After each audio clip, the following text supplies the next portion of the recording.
Hello दोस्तों, कैसे हैं आप? तो दोस्तों आज मैं आपको बताने वाली हूँ इस वीडियो में कि मेरे को ढोकला बनाना था और वो भी मैंने कितनी परेशानियों के साथ बनाया है। तो देखिए यहाँ पर सबसे पहले ना मैंने लिए 2 कटोरी सूजी और वो भी इसलिए ली क्योंकि मेरे यहाँ बेसन ख़त्म हो गया था और मुझे बेसन का ही बनाना था। लेकिन चलिए कोई बात नहीं, एडजस्टमेंट कर लिया मैंने। और उसके बाद थोड़ा-सा बेसन देखिए निकल ही आया। तो देखते हैं कि कितना बेसन निकलता है। तो मैंने सोचा थोड़ा बहुत बेसन तो निकलेगा ही, उसका फ्लेवर ही आ जाएगा। लेकिन ये देखिए आधी कटोरी भी नहीं निकला और मैंने चलिए इसी से काम चला लिया, सूजी बढ़ा ली। तो इस तरीके से सवा कटोरी 2 कटोरी के करीब हमारा ये हो गया था। और अब देखिए दही डालना था तो दही भी ख़त्म, दही भी बहुत कम था।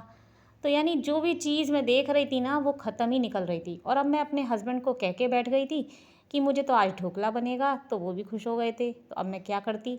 अब मैं मना तो कर नहीं सकती थी एंड टाइम पे, तो इसलिए अब मेरे को किसी भी हालत में ढोकला बनाना ही था। तो देखिए मैंने इकट्ठा कर करा के कहीं से पैकेट से, कटोरी से दही इकट्ठा करना शुरू किया। तो देखिए 1 कटोरी तो मेरा निकल ही आया और 1 कटोरी तो चलिए डाल देते हैं, अब देखते हैं आगे का हम क्या करते हैं। तो ये 1 कटोरी तो मैंने चलिए निकाल दिया किसी भी तरीके से, लेकिन मुझे थोड़ा-सा दही की कमी और लग रही थी और वो भी चाहिए था, लेकिन अब और दही तो मेरे पास था नहीं। तो अब चलिए जुगाड़ करते हैं कुछ। तो मैंने इसके लिए क्या किया कि मैंने ना दही बड़े रखे थे मेरे घर में 1 दिन पहले के, तो उसका दही भी रखा हुआ था।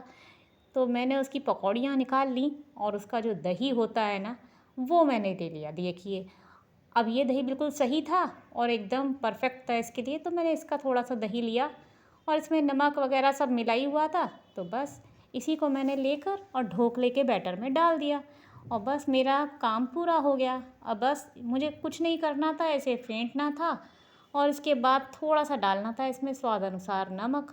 तो ये तो काम ख़त्म हुआ था ढोकले के बैटर का। तो यहाँ पर मैंने इसे बस थोड़ा-सा फेंटा और उसके बाद चलाकर रख दिया था। थोड़ा-सा मैंने यहाँ पर पानी भी बढ़ाया क्योंकि मुझे ये बहुत सूखा-सूखा लग रहा था और मेरे को थोड़ा-सा रेस्ट भी लेना था। तो बस अब मैंने इसमें थोड़ा-सा नमक डाला है और बस उसके बाद ढक कर रख दिया है। अब लेकिन बारी आई चटनी की, क्योंकि बिना चटनी के तो ढोकले अच्छे लगते नहीं हैं। लेकिन मैं ढूँढने बैठी तो देखिए जो गोला मैंने आपको शुरुआत में दिखाया था ना नारियल का, वो बिल्कुल ख़राब निकल गया था। तो अब क्या करें? चटनी भी कह के बैठ गए थे। तो मैंने बाज़ार से मँगाई मूँगफली, क्योंकि मूँगफली भी नहीं थी घर में। और क्या करते फिर? तो मैंने नारियल का बुरादा मँगाया बाज़ार से, क्योंकि मुझे उसकी चटनी बनानी पड़ी। अब देखिए मैंने नारियल का बुरादा लिया, मूँगफली ली और हरी मिर्ची भी ली। तो दोस्तों अगर आपके घर में भी ऐसी कोई परेशानी हो जाए ना कि कुछ भी सामान नहीं हो, तो आप इस तरीके से बना सकते हैं ढोकला। तो इसीलिए भी मैंने ये वीडियो बनाया है। तो देखिए अब मैंने ये सारा सामान लेकर पीस लिया और फिर देखिए कितनी अच्छी चटनी बनकर तैयार हो गई। यानी आपके घर में गोला नहीं है, नारियल नहीं है और कुछ भी नहीं है ना, तो आप इसके बिना भी ढोकला तैयार कर सकते हैं। तो यहाँ पर ये देखिए एक स्मूथ पेस्ट मैंने कर लिया और थोड़ा-सा पानी भी अब देखिए मैंने अपने भगोने में देखा, जो मैंने ढक कर रख दिया था ढोकले का बैटर, वो सही हो गया था। पानी थोड़ा-सा बढ़ाना पड़ा, सही कर लिया और उसके बाद इसमें डाल दिया मैंने ये थोड़ा-सा इनो। अब 1 इनो के पाउच से मुझे कुछ कम लग रहा था थोड़ा-सा, तो मुझे लगा कि दूसरा पाउच भी डालना चाहिए। तो दूसरा पाउच भी मैंने ये चलाने के बाद लिया और मैंने दूसरा पाउच भी आधे के करीब डाल दिया, यानी 1.5 चम्मच मैंने इसमें इनो डाल दिया और सवा 2 कटोरी मैंने लिया था। तो चलिए अब इसमें हम धीरे से चला देते हैं और मैंने यहाँ पर गर्म पानी होने के लिए रख ही दिया था। अब मेरा यहाँ ढोकले का जो स्टैंड था ना वो भी बिगड़ गया था, यानी वो टेढ़ा हो रहा था। तो अब मुझे एक थाली लेनी पड़ी। तो थाली को ही ऊपर रख कर देखिए ढोकले के ऊपर मैं पका रही हूँ और ये देखिए बहुत ही अच्छा मेरा ढोकला बनकर तैयार हो गया 12-15 मिनट बाद। और उसके बाद अब मुझे लगाना था इसमें छौंक।